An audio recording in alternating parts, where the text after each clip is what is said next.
There are few people in the country who haven't used this gateway to the south at some time or another. It was known to generations of rail travellers as Kingsbridge Station.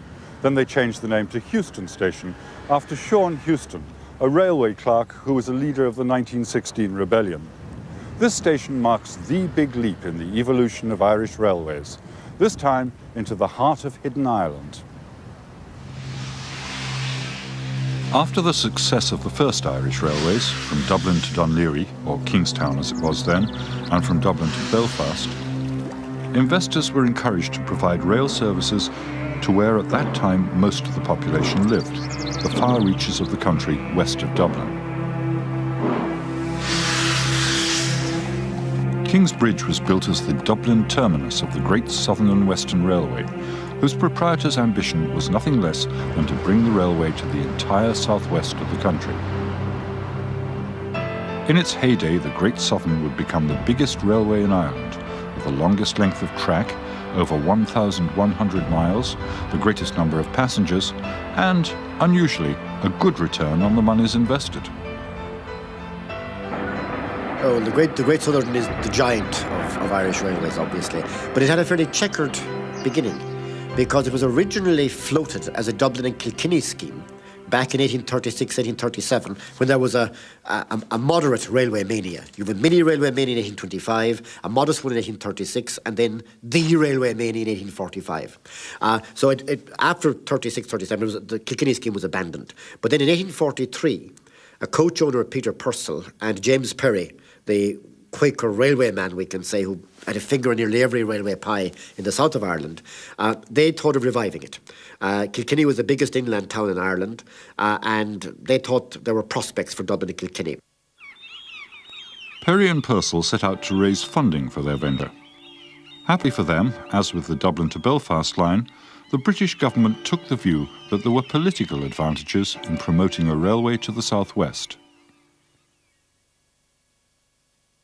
Sir Robert Peel has become Prime Minister, and Peel believed very strongly in economic development for Ireland, again to cement the Union. And Peel said, I'll give you, or I'll arrange for some government help with money, capital, if you go further west. Particularly if you go to Tipperary. Tipperary is the most disturbed county in Ireland. We need to bring some economic development, jobs to Tipperary. So will you go to Cashel rather than Kilkenny?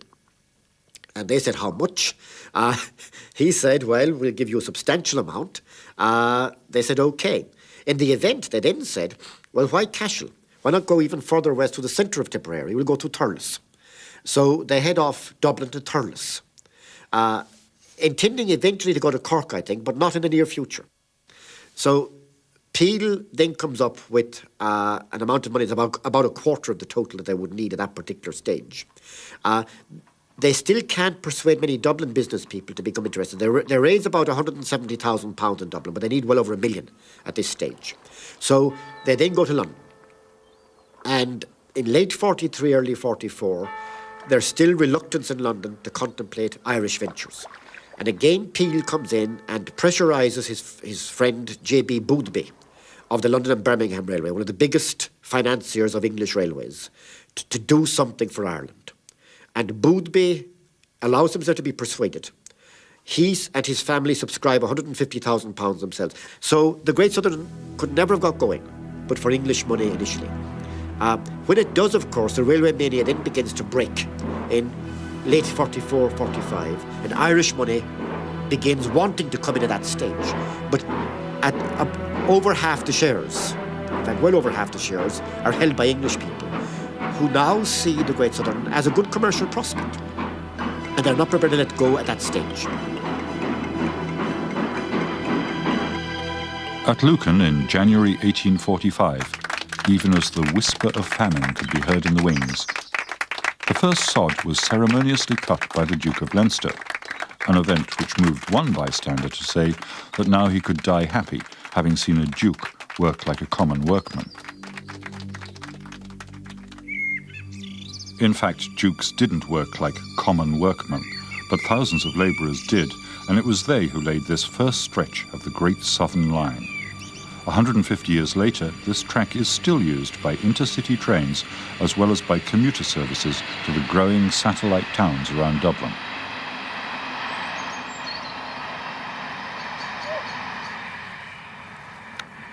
An Act of Parliament was needed to get the line started, and the military authorities required a stop here on the Curragh of Kildare, where there was a big army base. Certain other stations were stipulated by members of Parliament who voted for the bill in towns where they had a commercial interest. In the past, long-distance journeys could only be made by horse-drawn coach, leaving travellers at the mercy of the weather, as well as thieves and vagabonds. And horses had to be changed many times on a long journey.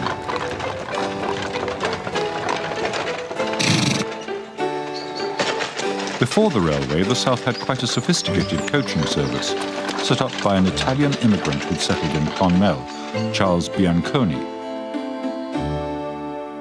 From modest beginnings, by the 1840s, Bianconi had 60 coaches and 900 horses, covering 4,000 miles a day. But with a coach taking only 6 passengers, and a cramped 6 at that, the advantage of the railways was clear. 20 times that number could travel in more comfort on one train, and with plenty of space for luggage.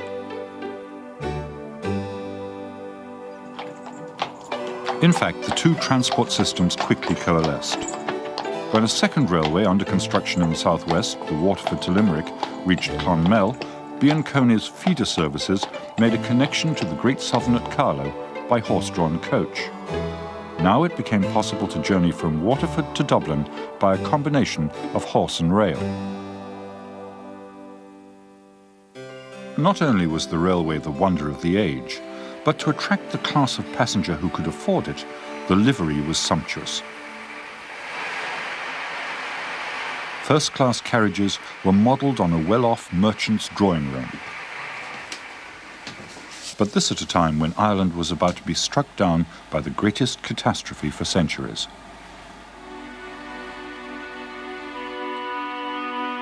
The Great Southern had reached Carlow in August 1848.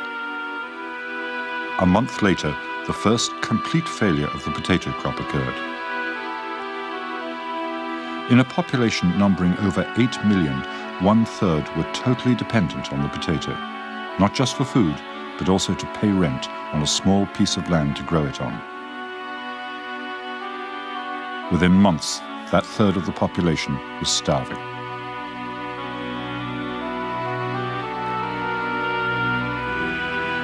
But by now, the railways could provide some men with employment from which they might feed their families. Daniel O'Connell, champion of the Catholic poor, was amongst those who urged speedier passage of railway bills through Parliament to provide work for the starving. However, the Prime Minister, Sir Robert Peel, was a strong advocate of laissez-faire economics, so that when the government introduced famine relief measures, it was strictly on the basis of free market forces. Peel authorised the distribution of grain, but at the current market price, plus 5%. The railways themselves were at the heart of this economic contradiction. In the 19th century, economic thinking was dominated by the notion that reward comes only through effort. The marvel of the railways themselves was seen as a result of the energetic application of new scientific invention to the productive power of the Industrial Revolution, and all, of course, in the service of empire. So the new railways could be used for the relief of the starving Irish, provided the starving Irish were prepared to work for that relief.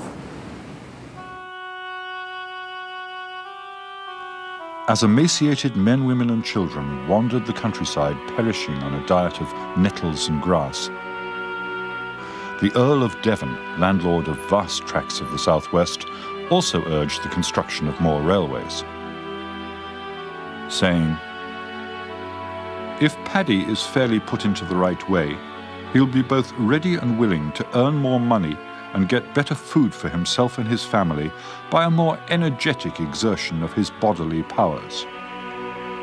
The Earl called the famine This visitation of Providence which may teach us all some useful lessons. For if we profit by them rightly, good may arise out of this present evil. Which provoked the Freeman's Journal to respond that the railways were too important to be controlled by the British Parliament and the indolence and ignorance of strangers. It's true that for many the railway and the work that it offered came too late.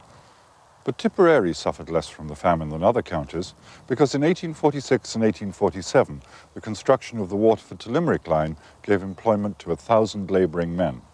The line was to connect with the Great Southern, which it duly did in July 1848 at Limerick Junction. Getting so far in turbulent times had not been without its price.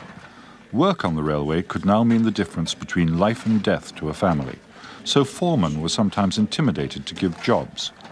On the section of the line out of Ballybrophy, 3 foremen were murdered. The rise of the Young Ireland movement, precursors of the Fenians, meant that the Viceroy of the British administration in Ireland, Lord Clarendon, was under constant threat of assassination. Nevertheless, with a detachment of military, he had been determined to formally commission the line to Limerick Junction, an event which had provoked widespread demonstrations at the government's failure to erase the hunger.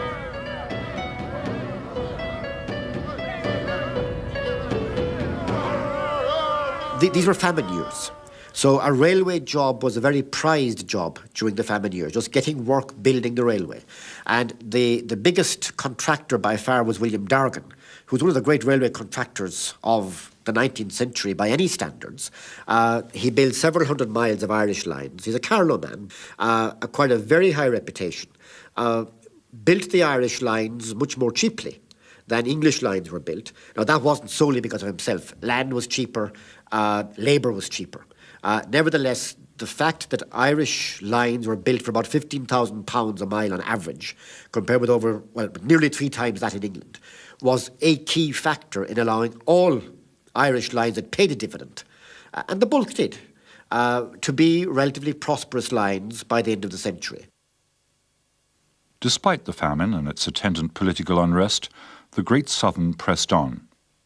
First via Kilmallock, Charleville, and Buttevant to Mallow. Then via Kanturk and Mill Street on to Killarney.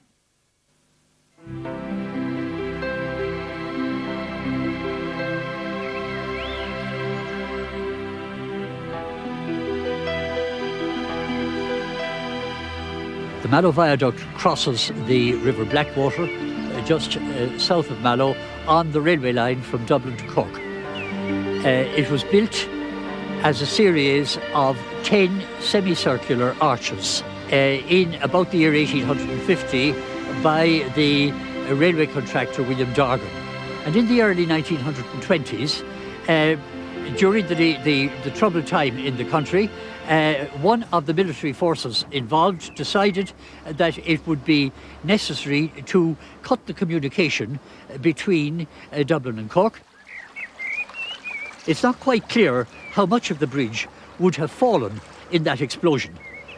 Instead of 10 masonry semicircular arches, it was built as 10 steel girder spans.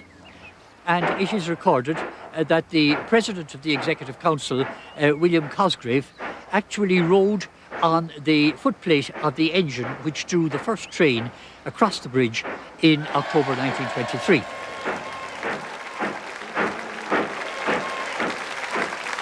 Any suggestion that it is as elegant a bridge as the 1850s masonry arch bridge would be hard to sustain.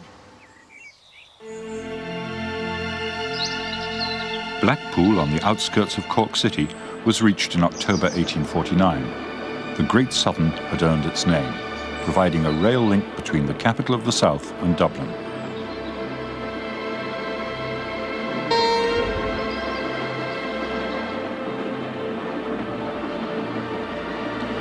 Later, after tunnelling through rock, the city itself would be reached with a terminus on the quays. By the 1850s, the travelling time from Dublin was about 6 hours, halving the time the journey had previously taken.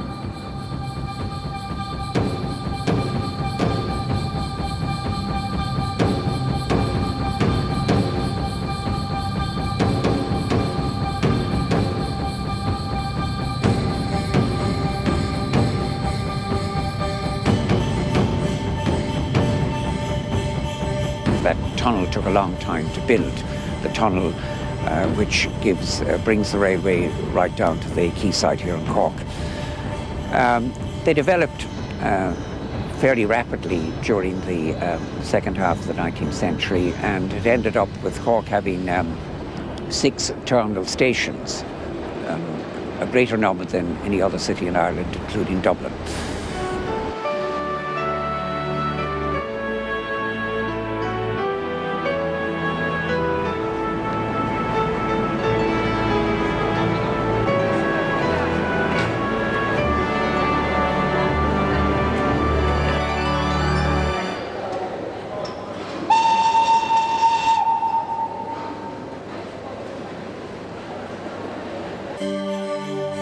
The railways had a remarkable technological impact in Cork.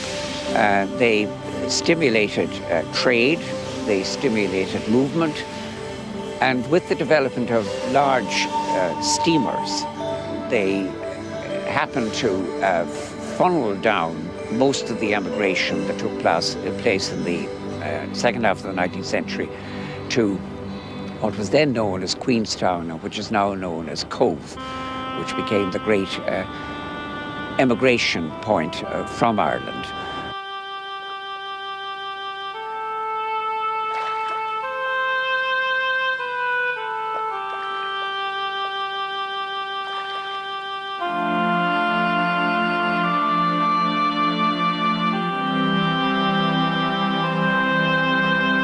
Had it not been for the railways, many thousands who would have died could not have made it to the New World.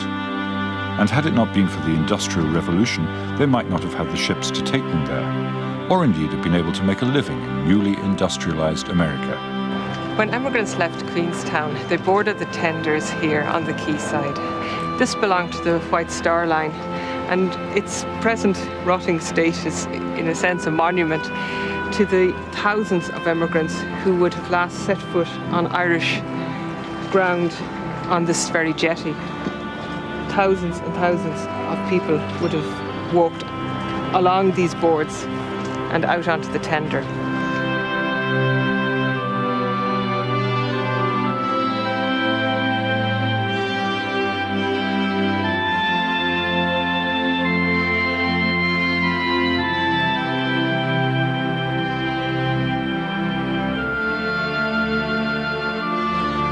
Handmade nails are still there, showing how solid the structure was. When emigrants were leaving, the mixture of excitement was also tinged with apprehension, because many of them had never seen liners before. They'd never seen such large vessels. And there's stories of emigrants refusing to board the tender because they thought that was what they had to go to America in. It's hard to imagine now how difficult a process such as emigration was. They didn't have the benefit, like we do now, of seeing far-off countries on television. For them, they'd heard stories, perhaps people had written letters back, perhaps they might have met 1 or 2 people who'd emigrated. But for most of them, they really didn't know quite what they were letting themselves in for. And the tragic contradiction is that the new technology of the middle of the 19th century did not enable the feeding of the starving millions at home. The railway cannot develop an economy, can facilitate its development if the other impulses to development are there. And for instance, the butter trade increases, livestock trade increases to some extent, but unless there is local indigenous industrial development, the railway cannot do anything else for people. Nevertheless, the railway did have a profound effect on Munster, most visibly in small towns which were suddenly accessible and so were changed.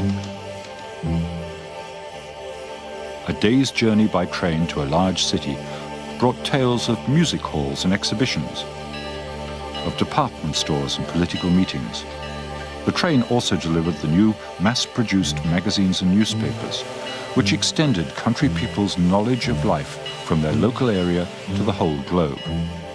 In that sense, perhaps more than any other, for the communities of the Southwest, the railway opened up the world.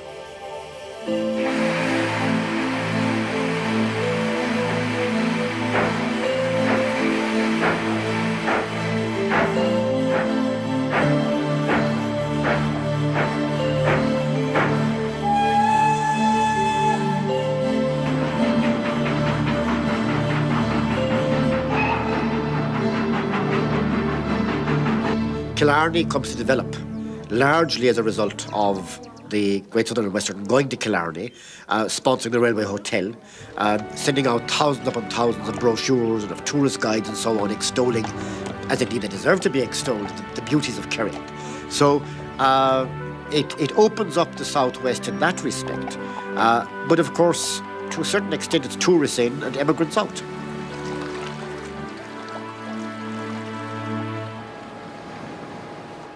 Now it's emigrants back, the cycle of history is reversed.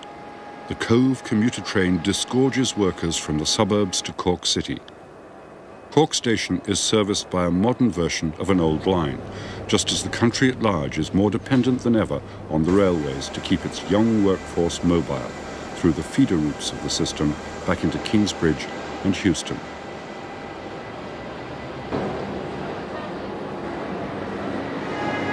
There are few transport systems that have stood the test of a century and a half of service. But the trains that today connect Dublin with the Southwest run on essentially the same rail network that was constructed as the Great Southern and Western Railway in the middle of the 19th century. In 1850, it took 6 hours to travel from Kingsbridge to Cork. Today, from Houston, it's 2.5. Of course, there's no longer the thrill of being drawn by a giant steam engine, but there's still the scenery. The Curragh of Kildare, the Ballyhura Mountains, the Blackwater River. And there's far more comfort and safety than those early travellers would have believed possible.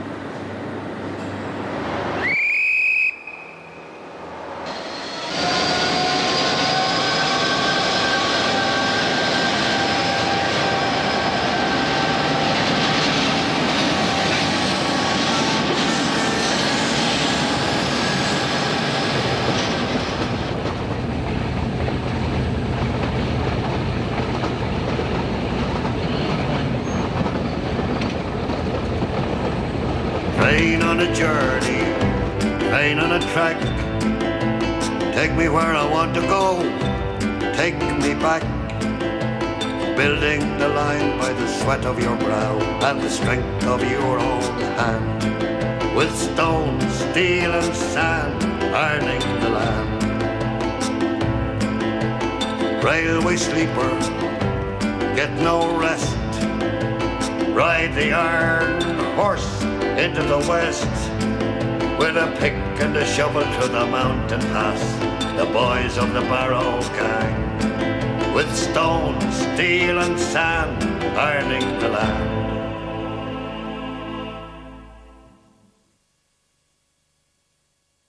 If you'd like to learn more about the history and relevance of the rail system in Ireland, or indeed recapture the magic of this series, the book Ironing the Land is available from bookshops nationwide.